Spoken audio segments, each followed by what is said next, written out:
Gold, trusted gold buyers. మీరు తాకట్టు పెట్టిన బంగారాన్ని విడిపించి ఈ రోజు ఉన్న మార్కెట్ ధరకు కొనబడను.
సమర్థమైన ప్రజలకి తెలియజేసేదేంటంటే 10 ఏళ్ల క్రితం ఊరొదిలేసి వెళ్ళిపోయిన ముసలయ్యకి, సారా కొట్టు గంగులకి స్థలం విషయంలో వచ్చిన తగాదాని రేపు రాయుడు బాబు రచ్చబండ దగ్గర తీర్పు చెబుతారు గనక 50 మంది రావాల్సిందహో.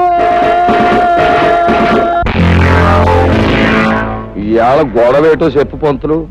ఇదో ఈ ముసలయ్య ఊరొదిలి 15 ఏళ్ల క్రితం పారిపోయా. ఇతనుండే కొంప దుమ్ముతో ధూళితో బూజుతో శాస్త్ర ప్రకారం దెయ్యాల కొంపలా మారిపోయి పాపం గంగయ్యనబడే ఈ పెద్ద మనిషి ఊరి పెద్దల అనుమతితోనే దాన్ని తీసుకున్నాడు, బాగు చేసుకున్నాడు. సందేహం లేదు, దానికి ఎంతో డబ్బు కష్టము ఖర్చయినాయి. మళ్ళీ ఈ ముసలయ్య 15 ఏళ్ల తర్వాత తిరిగొచ్చి ఆ కొంప నాదే, నాకే ఇవ్వాలని అల్లరి మొదలెట్టాడు. ఎవడే నేనే గొడవ చేయలేదు బాబు. చేపల కూర కబుర్లు చెప్పకోవా. ఊళ్ళో పెద్ద మనుషులు మేము అబద్ధం చెప్తున్నాం అంటావా?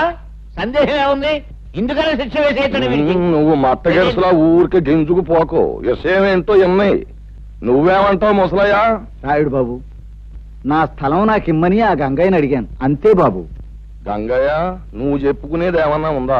అయ్యా, ఏళ్ళకి ఏళ్ళు ఖర్చు పెట్టి ఆ ఇంటిని స్థలాన్ని బాగు చేసుకున్నాను. ఏడాది తమకి ఇంటి పన్ను కింద 100 కట్టాను. ఇప్పుడు దాన్ని అడిగి ఇచ్చేస్తే నేను బికారాన్ని అయిపోయి బజార్ని పడిపోతాను. ఇక తమరేని ఆయన చెప్పాలి. ఈ ముసలయ్య అనే ఆసామి చెప్పా పెట్టకుండా ఊరు వదిలిపెట్టి వెళ్ళిపోయి తన కొంపని ఇటు పెద్దల చేతుల్లో గాని అటు చుట్టాల చేతుల్లో గాని పెట్టకుండా వెళ్ళిపోయాడు. 1 ఏడు కాదు, 2 ఏళ్లు కాదు, 15 ఏళ్లు పోయిన తర్వాత తిరిగొచ్చి నా ఆస్తి నాకు కావాలి అంటున్నాడు. సరే సబువే. కాని గంగయ్య అనబడే ఈ పెద్ద మనిషి మంచి మనిషి, పెదల తల్లో నాలుకలంటోడు. అలాగా ఇలాగా కాదు, ఎన్నో రకాలుగా డబ్బు ఖర్చు పెట్టి ఎంతో చంపడి దాన్ని శుభ్రం చేసుకుని దాంట్లోనే కాపురం ఉంటున్నాడు. పైగా ప్రతి సంవత్సరం పంచాయతీకి పన్ను కూడా కడుతున్నాడు. 15 ఏళ్ల క్రితం పారిపోయిన ఈ ముసలయ్య వచ్చి ఇలా ఆస్తి నాది అంటున్నాడు. కానీ నిజానికి ఆస్తి మీద సర్వాకులు గంగయ్యకే ఉన్నాయని, ముసలయ్యకి ఎంత మాత్రం లేవని ఘంటాపదంగా ఏకగ్రీవంగా తీర్మానించడం అయిన. సందేహమే ఉంది. శాస్త్ర ప్రకారం తమరి తీర్పు ఎదురులేని తీర్పు. ఏమంటారు? అన్యాయం, ఇది అన్యాయం. నేను లేనని చెప్పి నా తలం మరొకటి స్వాధీనం చేసుకుంటే అది న్యాయమేనని తీర్పు చెప్పే మీరు పెద్దలు కాదు, దుర్మార్గులు. నాది మరొకటి దోచుకుంటే ఆని దండించక ఆడికి వస్తాసు పలికే మీరు మడుసు కాదు, రాక్షసు. ఏదో పొగరమూతు మాటలు ఆ భాష ఈ ఊళ్ళో చెల్లదు. ఇక్కడ పెద్ద మనుషుల్ని నువ్వు అడ్డమైన మాటలతో అవమానించినందుకు కొరడాతో డజను కాజాలు ఇచ్చి ఊరవతలకి సాగనంపేమని తీర్పు చెప్పడం అయినది. రాముడు, ఇచ్చే కాజాలు.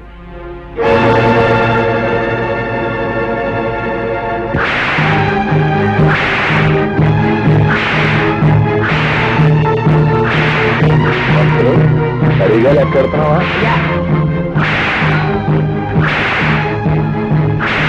అయ్యా, అవరు ఘనంగా తగవులు విడగొట్టి శాస్త్ర ప్రకారం ధర్మాన్ని నిలబెట్టారు. ఇక మనం బయలుదేరదామా ఏమిటి?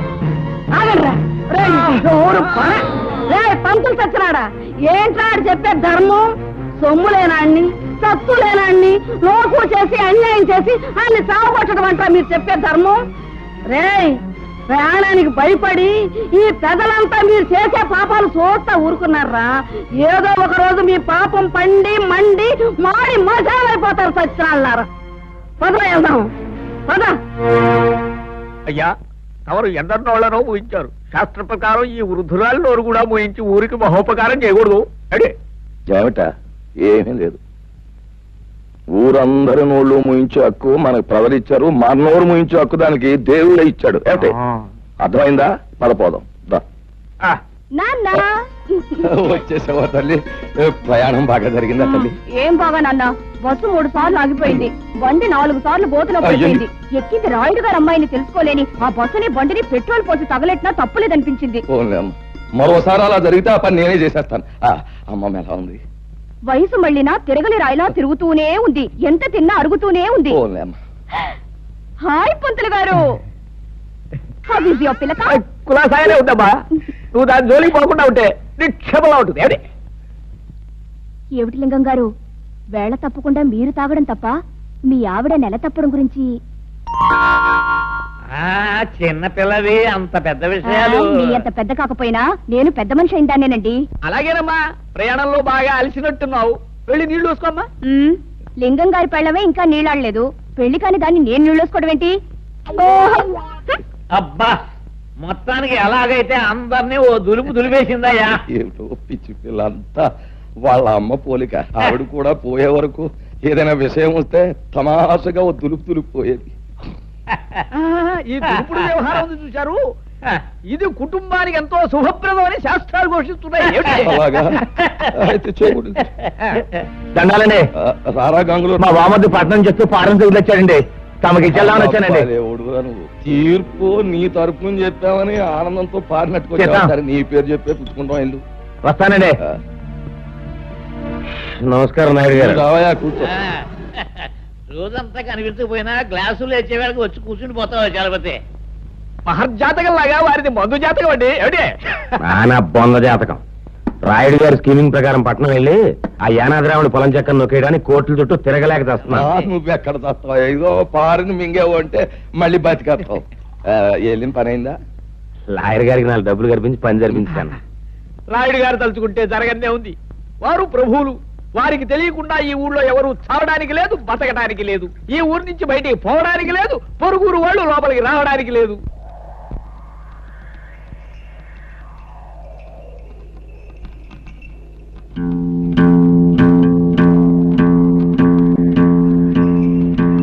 అరివో సాంబా గురు, ఇప్పుడు మనం ఏం చేస్తున్నారా? ఈ ఆట కొట్టి చూపిస్తావు గురు. నువ్వు ఎప్పుడు కరెక్టే. తాజా వార్త, తాజా వార్త. రాయుడు గారి అనుమతి లేకుండా మన ఊరు పొలిమేరలు దాటి ఓ గూడు బండి మన ఊర్లోకి వచ్చేస్తుంది. అందులో ఉన్న ఆసామి ఎవడో గాని కాసేపట్లో ఇక్కడికి వచ్చేస్తాడు. తాజా వార్త, తాజా వార్త. గూడు బండైనా గూడ్సు బండైనా సరే మా నాన్న అనుమతి లేకుండా ఊళ్ళో రావడమా? సమ్మతించగా సమ్మతించను. గురు, నువ్వు సమ్మతించినా సమ్మతించినా ముంగోళ్ళతో పుడుతూ వచ్చేస్తుంది బండి. పర్మిషన్ లేకుండా రావడమే కాకుండా పైగా మూగలు తప్పుడు ఒకటే. అదిగో సాంబా గురు, ఇప్పుడు మనం ఏం చేస్తున్నారా? బండి నాపి శాల్తీలు లేపి ఫటఫట్లాడించి మీ నాన్న పరువు నిలబడతావు. కరెక్ట్.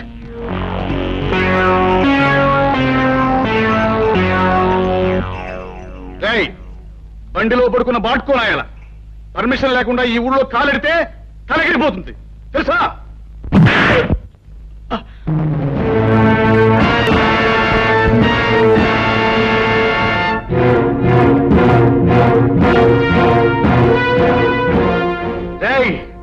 ఈ కొడుకునే తంతావురా? పైగా గేదెలా కాలుతో తంతావా? క్లోజ్. ఈ రోజుతో నీ చాప్టర్ క్లోజ్. హలో సాంబా గురు, ఇవాళ వీడిని మనం ఏం చేస్తున్నావురా? ఈ వేళ వీడి చాప్టర్ క్లోజ్ చేస్తాం గురు. ఒరేయ్ రాయుడు కొడక, ఈ ఊరే కాదు, ఈ దేశంలో ఏ ఊరు కూడా ఎవడబ్బ సొమ్ము కాదు. కనుక వచ్చే వారికి అనుమతులు పర్మిషన్లు అక్కర్లేదు. కానీ మా ఊరి పద్ధతి ఏ పద్ధతైనా ఈ వేళ నుంచి మారి తీరాలి. ఎందుకంటే మనం దిగాం కనుక. అరివో సాంబా గురు, ఇప్పుడు మనం ఏం చేస్తాంరా? మా గిరిబాబుని వదిలేస్తావు గురు. Not correct, not correct.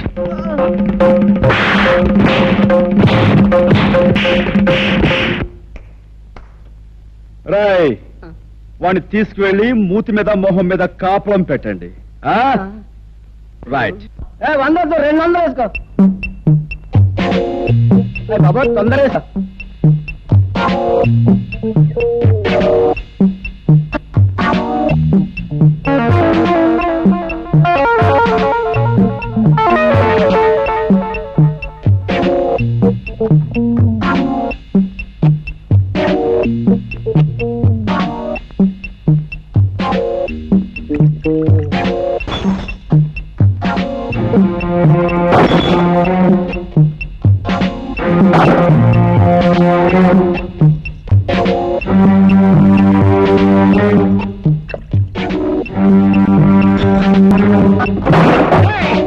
ఎవరా నువ్వు?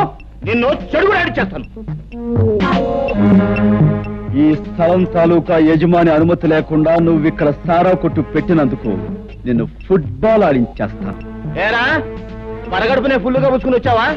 స్థలం యజమాని అంటున్నావు, ఇక్కడి నుంచి నోరు మూసుకుని వెళ్ళకపోతే అది అలా నోరు మూసుకో. చూడు, ఈ స్థలం నాది, ఈ ఇల్లు నాది కాదని ఎవరైనా అన్నాడే అనుకో, వాడి తలకాయ లేచిపోద్ది. నువ్వు నీ సామాన్తో అరగంటలో ఇక్కడి నుంచి ఖాళీ చెయ్యకపోతే నిలువున చీరేస్తాను. సంజయ్,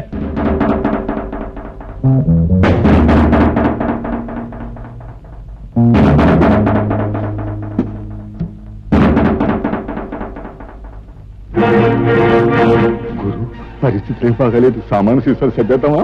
రే తాడు చెట్టు నా కొడక, ఊరు పెరుగులైన ఎవడో కొట్టు ఖాళీ చేయమంటే చేస్తామంటరా? ఏంటి గురు, పళ్ళు రాయ కొట్టాను, టేబుల్ అన్ని ఎలిగి కొట్టాను.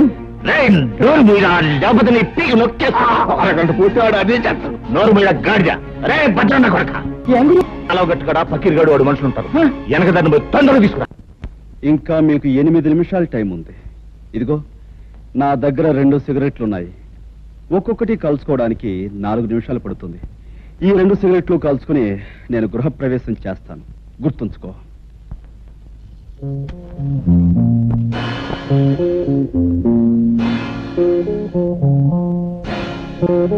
ఆ పక్కిరిగాడు మనుషులు ఇంకా రాలేదేనా? అదృష్టవంతులు వాళ్ళు ఇంకా రారు. ఓరి నా కొడక, నీకు దండం పెడతాను. నువ్వు నోరు మూయరా.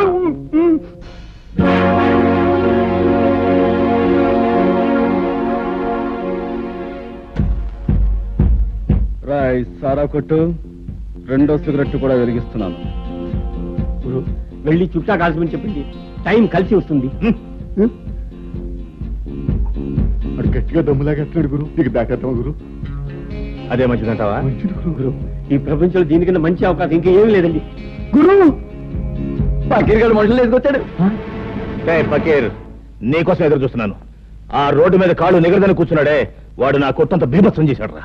వాడు అంతా చాల్చాలి. ఎవడు ఆ పిచ్చిగాడ? ఫెడేల్మని కొడితే పాడెక్కుతాడు. సరే గాని ముందు మనోడికి మంది ఇచ్చుకో. రాయ్ గంగులు, నువ్వు కౌరంపి నా చిల్లర నా కొడుకులు వచ్చినట్టున్నారు. కావాలంటే ఆయుధాలు కూడా తెచ్చుకో. అమ్మ నా కొడక, పెద్ద రుస్తువులా మాట్లాడుతున్నావే. నీ కథ ఏంటో ఫినిష్. వీడి సంగతి చూడండి రా.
ఖాళీ చేశారా?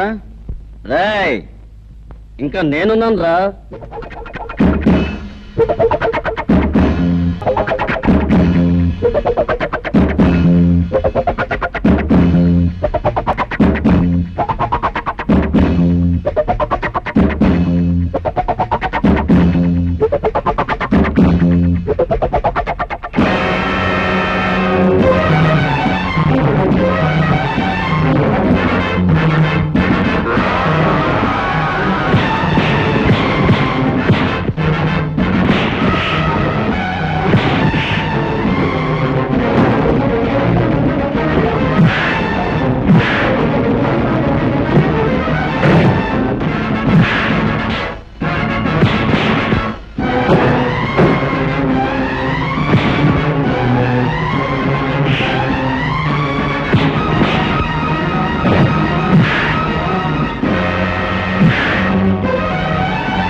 ఏమిట్రా, ఏమిటి పెళ్ళం లేచిపోయిన వాళ్ళ ఏం జరిగింది? కాసులో ప్రాణం పోయింది బాబోయ్. మన అబ్బాయి గారిని బాధేసిన పట్నం కూరడు నన్ను కూడా బాధేసి సాగు చేశాడు బాబోయ్. శాస్త్ర ప్రకారం రావణ రాజ్యంలోకి హనుమంతుడు ప్రవేశించి లంకిని కొట్టినట్టు నిన్ను కొట్టాడు. అంటే రాయుడు గారి రాజ్యంలోకి రాహు అడుగు పెట్టాడన్నమాట. ఏమిటే అంటే రాయుడు గారు రావణాసురుడు కుంభకర్ణుడు ఈ తిరుపతులట్టు తినిపించేయగలను. అలాగైనా కుర్రలేదు అనుకుంటున్నారేమో. సర్లే, ఒరే రాముడు, అయ్యా గౌడుకి ఎదురా మేస్తూ ఇంట్లో ఉండడమేనా, జబ్బ పుష్టామైనా చూపించడం ఉందా? ఆ గంగులు గారితో వెళ్ళి ఆ కుర్రబెద్దమని పట్లాడించేసి మట్టి కనిపించేసి ఇది రాయుడు గారి దెబ్బ అని చెప్పినారా? అలాగే అయ్యా. ఏమిటి ఆ పట్నం నుంచి వచ్చినవాడు మా అన్నయ్యని దులిపేశాడా? అవునే, ఈ మధ్య మీ అన్నయ్యకి మరీ పొగరెక్కింది. ఏయ్, పొగరు మా వంశ లక్షణమే. మా అన్నయ్య రౌడీ, రాలుగాయి, తుంటరి. అందుకు వాణ్ణి మా నాన్న కొట్టాలి, తప్పదంటే నేను తన్నాలి. అంతేగాని ఎవడో పరాయి వాడు వచ్చి పెద్ద హీరోలాగా దరదలు నడిస్తాడా? వాడెవడో నాకు తగలోనే. ఒక్క దులుపు దులిపే. అయ్యా, శాస్త్ర ప్రకారం మన రావుడి గారి కండలకి ఆ కుర్రవాడు గుండో లేక పిండు అయిపోయి ఉంటాడు. ఏమిటి తౌడైపోయి ఉంటాడు.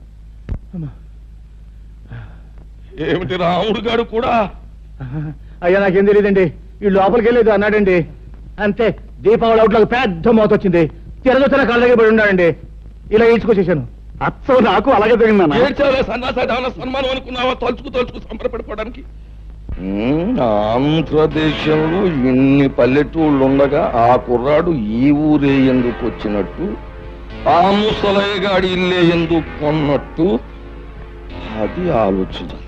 తమరు లేచి రాజు వెడల రవితేజములు అలరగా అన్నట్టు అక్కడికి వెళ్లి ధ్వజస్తంభంలాగా నిలబడి కళ్ళు ఎర్ర చేశారంటే తనే వచ్చి మీకు ఆమె పడిపోతాడు.